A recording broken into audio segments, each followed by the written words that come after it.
Alright, step one, we're going to be stripping the side panel off. Okay, back at the side plate, you're going to need an 8mm socket, preferably with an extension, and to take these two bolts out, one right here,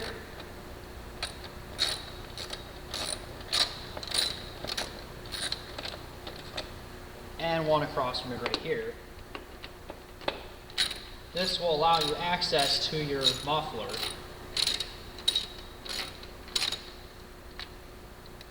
And the plate will come off like so.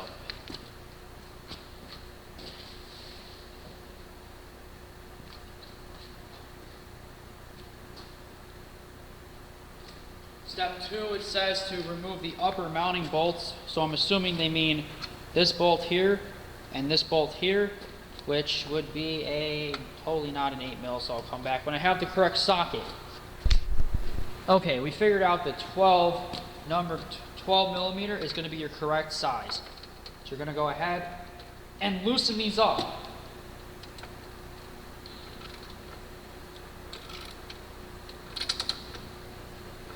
They're in there quite tight, as you can see. But you know, better than your muffler flying off, right?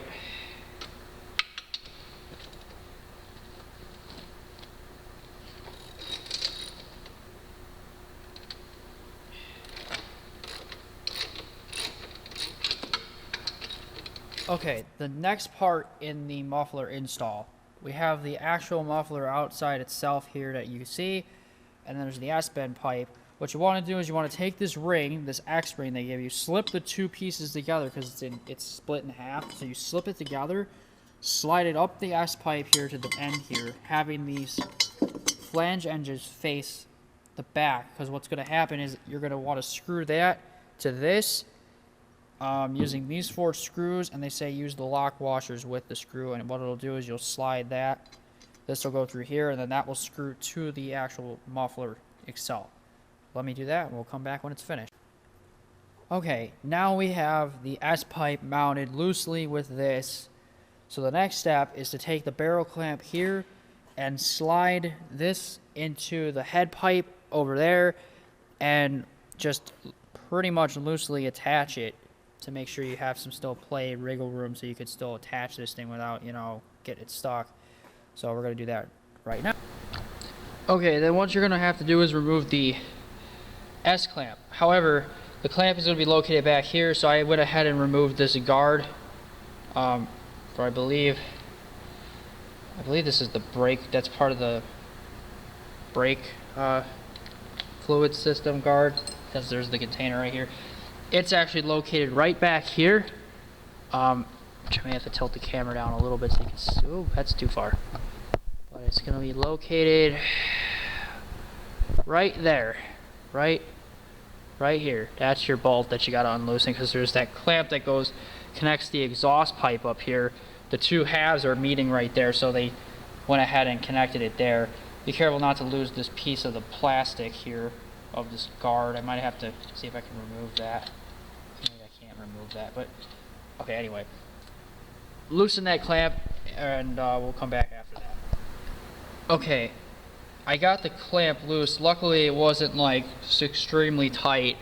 You're able to use your hand with an Allen wrench key, which I used also with the Gibby crash bars to loosen that up. I believe now the exhaust should slide off with a little finesse. There it goes. Came right off.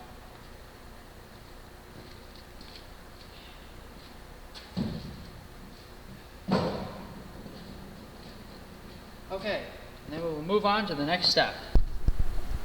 Okay, as you can see, I loosely mounted the Two Brothers carbon fiber exhaust on the bike, on the KLR. What you're going to want to do is right here, when you get the clamp is here, you're going to put the clamp over this side of the pipe. This will slide over the pre-existing pipe here for the head pipe, and then you're going to want to tighten this clamp down. See how it's loose? I can move it with my finger. You're going to want to loosely tighten down that clamp firmly, so that way that does not come off. So we're going to do that right now. Okay, I swapped over to the GoPro again. As you can see, this is pretty much not going anywhere. This bracket's not going nowhere. Put the OEM bolt on the carbon fiber exhaust tip. So that's all good to go there. We're going to move on, and we're going to probably put this cover back on over here, and then move on to the next step after that. Alright, my apologies, guys. I foobarred this up pretty good. Okay, this rear bolt for this exhaust, what you need is the OEM, or not OEM, the bolt they supplied you. You need the spacer they give you. Okay, then you have the bolt. And then you have the original nut that goes on the back. And what you want to do is you want to take this supplied nut, slide it through here, through the actual frame of the bike, and then take this spacer with the slant going downward like this, and then you want to slide that over, so that way it makes a nice fit, and then take your nut and put it on the back side. That way it prevents any vibration or damage to the exhaust pipe. Once you line that up all good, just tighten it, finger tighten it, then you can tighten it down with the supplied Allen key, which I have conveniently misplaced. Oh, it's right here. I believe this is the one. Or that's totally not it. Okay. Oh shit. Let's try my Allen key I had earlier. Fits. Well, I'm probably gonna need a wrench on the back side though. So you're gonna want an Allen key and the wrench to fit it, and you just tighten it till it's firm. And there you go.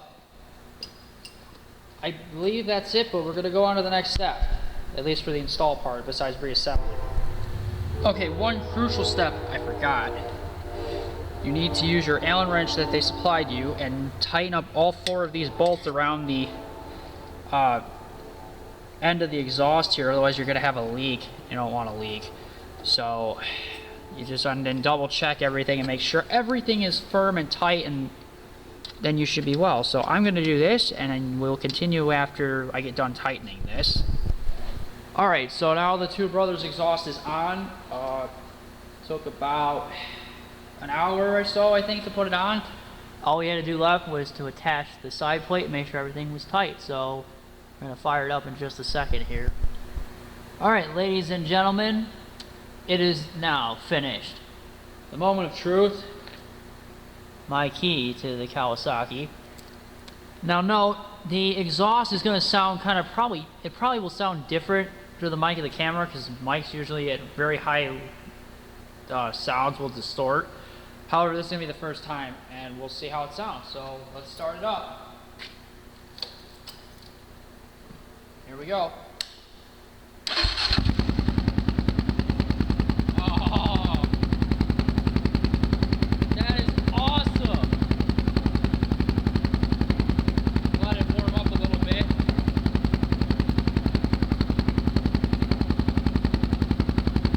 Oh, that is awesome. It's not even as loud as I thought it would be, though. Oh shit, that's loud.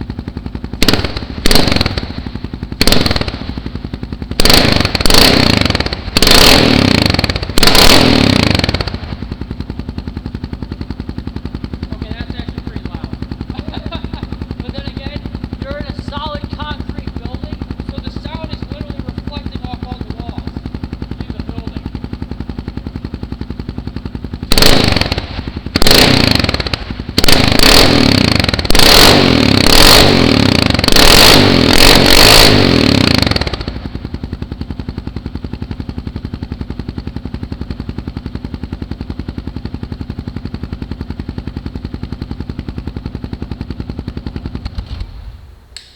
Woo! Okay, there's a little bit of white smoke. They said for about the first 50 to 100 miles, it's gonna do that. and then it will, hopefully, it's what the manual says, it will stop doing that. Yeah. Alright, pretty loud. I hope that gets me a little bit more noticed on the street, and maybe I'll rattle my neighbor's windows for a little while, but maybe I'll put a baffle in it, I'm not sure yet. But it is loud. I mean, also you gotta take in consideration though, this building has 4 solid walls of concrete and a roof of concrete. So there is a wall about, I believe, 15 feet behind this camera.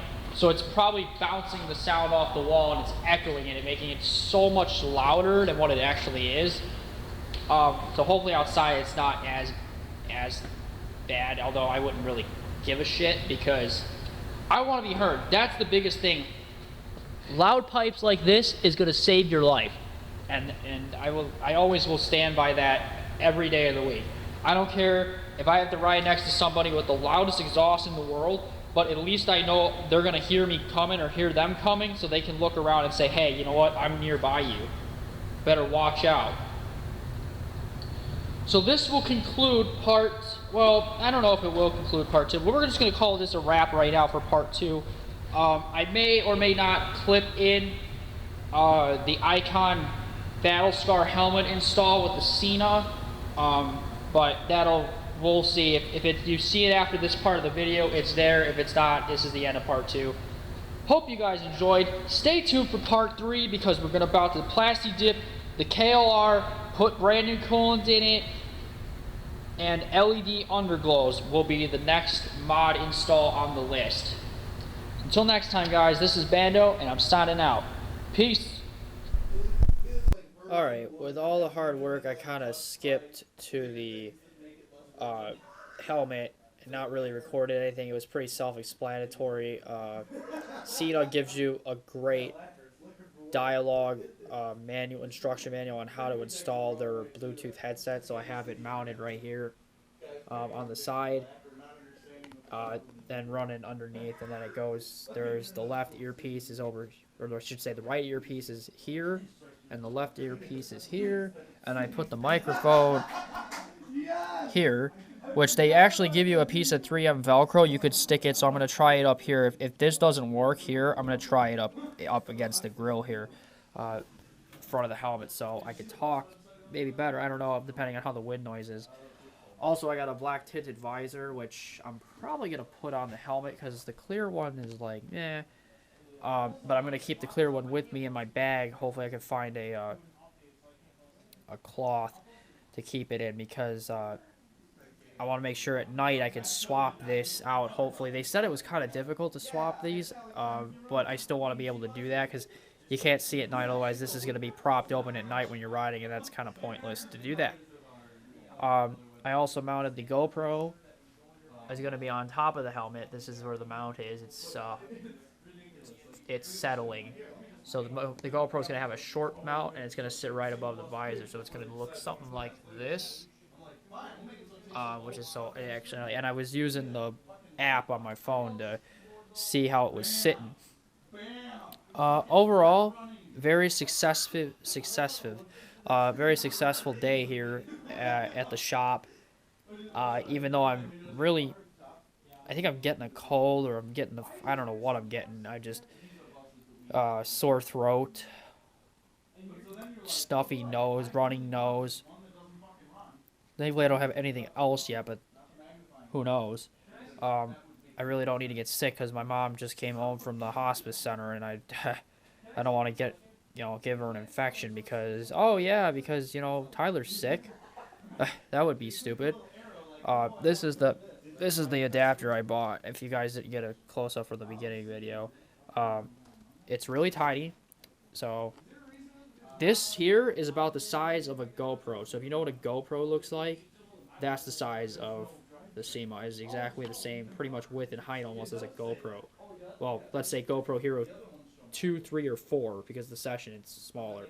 But the GoPro Hero 2 or 3, like I'm recording with the 3, it's the same size as that pretty much. Very loud. You could dial your music up and down with this. You rotate it back to dial it up, rotate it forward to lower the volume, to push the red button to call, the answer. You can also, once your Bluetooth connected to your phone, you can tap it and it'll automatically voice activate, and you can say call whoever or text whoever, and it'll respond. And the music is very loud. I listen to it. I haven't rode with the helmet yet, but I will tell you the music is very loud. So I'm pretty sure when you're riding, you're gonna be able to hear your music just fine. I won't know about the call clarity or the intercom system just yet because obviously nobody else has it that I know has this headset. Um, but we're gonna replace this visor. Although the clear is fine, I think the black's gonna look killer, and we're gonna just figure out that next. But this will be the end of part 2 now. I was trying to end it earlier, but I think we'll call this a wrap for day 2. Part 3 will include coolant flushing, LED install for underglow, and a custom dip color for the bike. Hopefully that will be done in the next couple of days. I will throw the clips together and I'll give you guys a tour. Hope you guys enjoyed. The buddies are in the office having a good time, so I'm going to go join them. They came to visit me and my brother. So, till next time, guys. Thanks for watching. Peace.